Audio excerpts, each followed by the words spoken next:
Sandakan Death March is the single worst war crime. It's the single worst atrocity ever committed against Australians. Between 1942 and up until 1945, 1,700 Australian soldiers were deliberately killed. They were either killed, executed or left to die through malnutrition and starvation.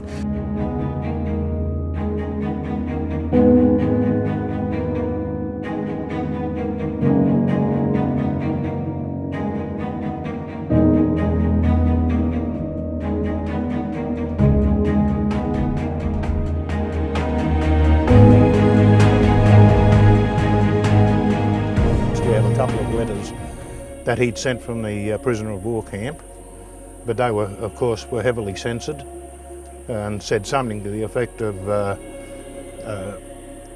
enough food, we're treated well, regards Fred. That would be it.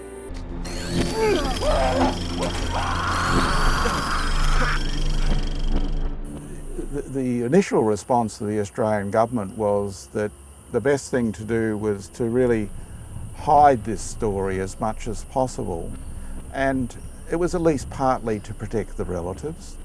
There are other things going on as well, I think, but there was something so terrible that had happened. People were so appalled. The military people here who came back were just appalled that this could have happened. I don't know anything, okay?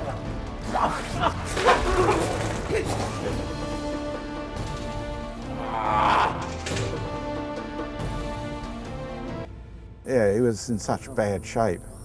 You know, such a colossal assault on the body that had gone on.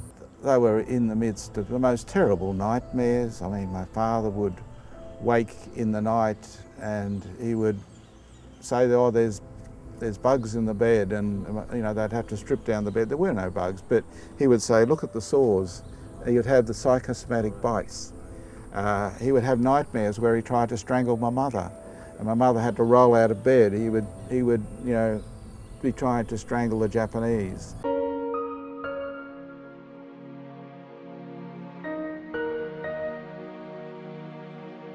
And one of the things which I found in my mother's material was a letter from Braithwaite about my father, which was very, very soothing and reassuring, because he said, I remember Taffy well.